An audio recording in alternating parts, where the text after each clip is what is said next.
Всем привет! Сегодня будем готовить французскую булку на закваске. Меня очень часто спрашивают, можно ли приготовить хлеб на закваске просто в духовке, просто на противне. Сегодня как раз поэкспериментируем, посмотрим два метода, посмотрим, чем они отличаются и попробуем приготовить. Все ингредиенты для булки вы сейчас видите на экране, а также они будут в описании. Для приготовления этой булки нам понадобится пшеничная закваска.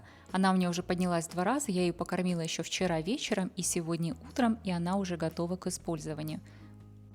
Для приготовления по этому рецепту нам, конечно, понадобятся кухонные весы и большая чашка. Температура в комнате у меня сейчас 23 градуса. Воду я буду использовать немножко теплее, 25 градусов по Цельсию. Если вы просто хотите потрогать пальчиком, то опускайте пальчик в воду, и вода должна быть немного слегка теплая. Наливаем воду в чашку, воды здесь у меня 300 грамм. Для хлеба на закваске очень важна граммовка, поэтому отмеряйте воду и все остальные ингредиенты прям по граммам. Пшеничной закваски нам здесь понадобится 150 грамм. Хорошая активная закваска должна всегда плавать на поверхности воды, и она не должна тонуть. Посмотрите, как она плывет таким небольшим облаком. Хочу сказать пару слов по поводу воды. Если вы живете в регионах, где у вас очень жарко и дома у вас тоже очень жарко, больше чем 26-27 градусов по Цельсию, то воду берите более прохладную. Если у вас дома прохладненько, примерно как у меня 23 градуса, то вода должна быть теплая. Убираем чашу с весов и хорошенечко перемешиваем закваску вместе с водой. Возвращаем чашу снова на весы и теперь добавляем муку. Общее количество муки сюда уходит 500 грамм. Я использую обычную белую муку, у нас она называется мука общего назначения. Общего назначения это означает, что мука может использоваться для любой выпечки, но общее количество белка здесь 11,7. Перемешиваем тесто вилкой до тех пор, пока мука вся не соберется небольшой комок. Убираем вилку в сторону и немного повымешиваем это тесто. Сильно вымешивать не нужно, нам нужно просто, чтобы тесто собралось в округлую форму и превратилось в такой шар. Вот такое оно получается, оно по-прежнему липковатое. Сейчас я его округлю и оставлю в этой чашке полежать минут на 40. Чтобы тесто не заветрилось и не засохло, накрываем его крышкой либо пищевой пленкой и оставляем отдыхать, как я уже сказала, минут на 30-40. А пока тесто отдыхает, я подкормлю свою закваску. На этой закваске я уже приготовила 2 хлеба сегодня, и ее осталось там очень мало, буквально 2 столовые ложки. Сюда же я добавлю еще 2 столовые ложки муки с небольшой горкой и воды, примерно тоже 2 столовые ложки, может быть чуть-чуть побольше. Всю эту массу нужно довести до консистенции теста на оладьи или густой сметаны. Если нужно, можно чуть-чуть воды добавить. Вода у меня здесь также комнатной температуры. И мука обычная, та же самая белая, мука общего назначения. Закваску всегда хорошо нужно вымешивать так, чтобы она обогатилась воздухом и довести ее вот до такой консистенции. Зачищаем стенки банки от закваски так, чтобы было видно, как она у нас поднимается или растет. Опускаем резиночку, чтобы мы знали тоже, на каком она была уровне и как хорошо она поднимается. И баночку можно накрыть крышкой. Крышку не закручиваем, а кладем сверху просто, свободно. И отправляем банку в холодильник. Ждать, пока закваска снова поднимется, не нужно. В таком состоянии она будет в холодильнике до следующего кормления. За это время тесто у меня постояло, прошло 40 минут, вот так оно выглядит. Оно внешне практически никак не изменилось. Снова ставим его на весы и будем добавлять оставшиеся ингредиенты. Добавляем в тесто 30 грамм сахара и также сюда идет по рецепту 10 грамм соли. Все измеряем также на весах грамм в грамм. Снимаем снова миску с весов и начинаем вмешивать сахар и соль. По мере вмешивания сахара и соли тесто будет становиться все более влажным и более мягким. Вымешиваем до тех пор, пока мы не перестанем чувствовать крупинки соли и сахара. Кстати говоря, соль лучше всего использовать очень мелкую, она так быстрее расходится, так же как в принципе и сахар, если есть возможность, конечно. Вымешиваем до полного опять соединения, объединения теста. Тесто должно быть гладким, однородным, оно становится мягкое, как я уже сказала, немного влажное и хорошо собирает со стенок остатки муки и всего остального. Весь этот процесс занимает у меня 2-3 минуты. Вообще французская булка — это такой рецепт, который тоже подходит для новичков. Хорошо получается, даже с первого раза у многих получается без проблем. Я тоже, когда делала впервые, у меня тоже получилось сразу идеально хорошая булочка. Все, отставляем пока чашку в сторону, тесто выкладываем на стол, я не присыпаю больше муку. Теперь нам нужно вмешать масло. Сливочное масло у меня комнатной температуры, очень мягкое. Здесь нам понадобится 30 грамм. Начинаем вмешивать масло. Это такой интересный процесс, потому что масло, конечно же, не хочет объединяться с почти готовым тестом. Оно будет расползаться, выползать на стол, и вообще такая картина не очень красивая со стороны.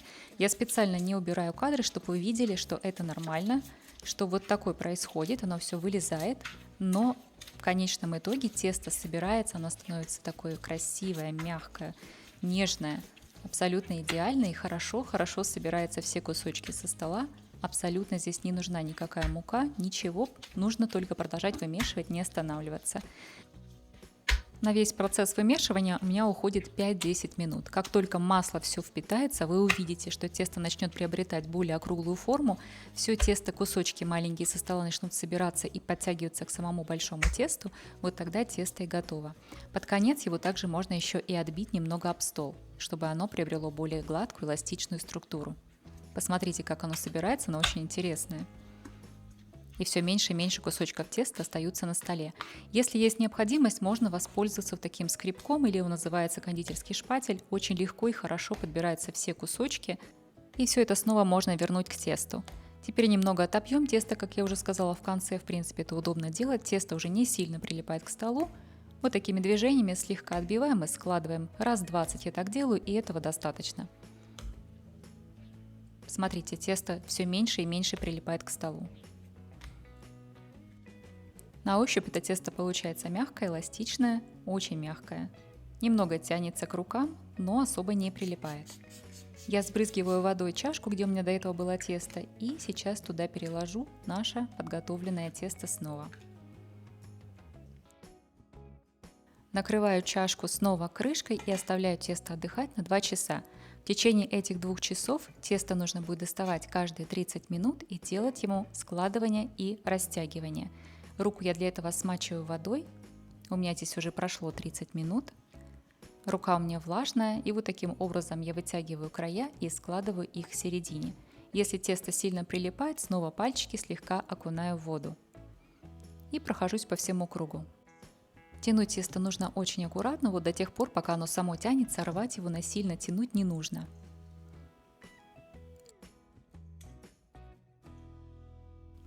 Снова накрываем тесто крышкой и оставляем отдыхать, и повторяем все процессы еще 3 раза. Это у меня уже 4-е растягивание, тесто заметно увеличилось, оно стало более воздушное, более мягкое. Делаем ему 4-е складывание. Таким же образом она уже сильно не прилипает, рука у меня тоже опять-таки слегка-слегка влажная. Подтягиваю все края к центру и переложу тесто в смоченную водой обычную стеклянную чашку, чтобы просто вам хочу показать, сколько там будет пузырей, чтобы вам было видно. Накрываю его крышкой и оставляю его отдыхать в теплое место еще на час или до тех пор, пока оно не увеличится в размере примерно на 50%. Это тесто лучше всего бродит при температуре 25-26 градусов по Цельсию. У меня, как я уже сказала, дома где-то 23, поэтому я свое тесто ставила на расстойку в слегка разогретую духовку. Тесто хорошо поднялось. Сейчас мы его выложим на стол. Стол я обильно присыпала мукой. Посмотрите, какое пышное тесто получается. Я беру его как бы немножко снизу и подхватываю все края. И мы делаем предформовку, формируем такой шарик. То есть все края подкатываем к центру, переворачиваем тесто и округляем получившийся шарик. Во время округления поверхность шарика этого натягивается, тесто становится более плотное, поверхность его более гладкая и ровная. Вот такое оно получается. Накрываю тесто чашкой, в которой оно до этого лежало, и оставляю его отдыхать на столе при комнатной температуре минут на 15-20. В это время я подготовлю форму. У меня это корзинка для теста, обычная, самая обыкновенная. Ее нужно будет хорошенечко присыпать мукой. Это тесто и этот хлеб я буду выпекать сразу же, без холодной расстойки, поэтому здесь муки понадобится в корзинке побольше, потому что теплое тесто может прилипнуть к корзинке. Переворачиваем тесто, которое уже у меня отдохнуло. Липкая сторона должна быть сверху, и та, которая сторона немного в муке, должна оказаться внизу. И подхватываем края и складываем их с нахлестом друг на друга. Получается в середине такой шов, и с нижней или с верхней стороны, кому как удобно, начинаем закручивать все тесто в такой небольшой рулетик. Переворачиваю теперь тесто и защипываю края. Защипывать края лучше со всех сторон, так, чтобы после выпечки хлеба у нас не было вот таких округлых заветвлений по краям у булочки. Поэтому хорошенечко проходимся по всем швам. Тесто очень мягкое, это видно. И перекладываем его в корзинку швом вверх. Как я уже сказала, это тесто я буду выпекать, и этот хлеб я буду выпекать сегодня вечером. Я не буду его оставлять на холодную расстойку, поэтому это тесто будет липковатое. Поэтому сверху его нужно будет обильно тоже присыпать мукой и пройтись также по всем бокам, иначе бока могут прилипнуть к этой ткани у корзинки. Присыпаю мукой. Тесто я накрываю пищевой пленкой и оставляю его при комнатной температуре на расстойку еще на час или полтора. Все будет зависеть от температуры в комнате, но у меня оно будет стоять где-то 1,5 часа. Обычно я свой хлеб выпекаю вот в такой кастрюле, чугунной кастрюле, она меня никогда не подводит, и в ней я уже пекла вот этот хлеб, вы сейчас можете видеть картинку на экране, этот хлеб был испечен в кастрюле, но сегодня я попробую испечь такой же хлеб по такому же рецепту, но на противне. Очень многие меня спрашивали, возможно ли испечь хлеб на противне, я никогда не пекла, всегда пеку в кастрюле, но в этот раз попробую, посмотрим результат. Здесь у меня, в общем, противень, который я перевернула вверх дном. И внизу я поставила небольшую кастрюльку, куда я буду наливать воду для создания пара. Тесто у меня уже подошло, у меня прошло 1,5 часа. Вот так оно хорошо выглядит, оно должно подниматься таким небольшим домиком в корзинке. Перекладываем его на пергаментную бумагу. Как помните, я уже говорила, что теплое тесто немного прилипает к корзинке, поэтому здесь нужно аккуратно отделять его. Оно может прилипнуть. Лучше всего, если вы будете печь таким способом, здесь использовать рисовую муку, потому что рисовая мука не прилипает так сильно, как пшеничная. Отделяем тесто. В принципе, у меня ничего не порвалось, это хорошо. Смахиваем лишнюю муку с хлеба. Духовка с противнем у меня уже нагрелась, я ее поставила на 240 градусов по Цельсию, это примерно 465 градусов по Фаренгейту. И сейчас, когда у меня уже все горячее и готово поставить булочку, делаю надрез на булке. На теплом хлебе рисунки не получаются, поэтому я всегда делаю только основной надрез и делаю его обычно в центре. Стягиваю я бумагу прямо вместе с булкой на противень, который я тоже перевернула вверх дном, и с него я уже положу на другой противень, который у меня горячий в духовке. Вот таким образом просто скину эту булочку внутрь.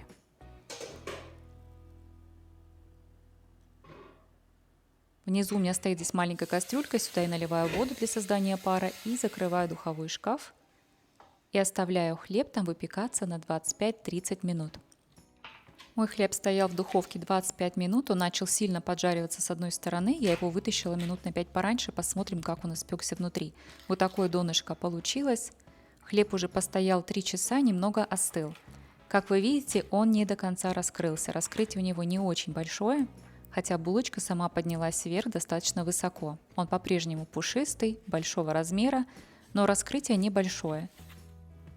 Я уже вижу по внешнему виду, что булочка выглядит несколько меньше, чем та, которую я пекла в чугунной кастрюле. Давайте посмотрим, что внутри. Этот хлеб всегда получается очень мягкий, хоть после чугунной кастрюли, хоть вот так на противне. Хлеб мягкий, режется он очень хорошо, нож просто проваливается. Внутри получился хороший мякиш, равномерные отверстия. Все хорошо, за исключением вот этой влаги, небольшой влаги на донышке у хлеба. Ее видно вот прямо на видео. Все-таки нужно было додержать те самые 5 минут. и как раз хлеб бы хорошо пропекся. Ну и отвечая на вопрос, можно все-таки испечь хлеб или нет на противне, как вы видите, испечь его можно. Результат немного отличается, но тем не менее хлеб по-прежнему получается высокий, красивый, мягкий. На вкус это практически никак не влияет, но если у вас есть возможность все-таки выпекать в кастрюле вы получите именно вот такие красивые хлебушки, как вы можете видеть на картинках, в журналах, в книгах, и такого добиться идеального результата.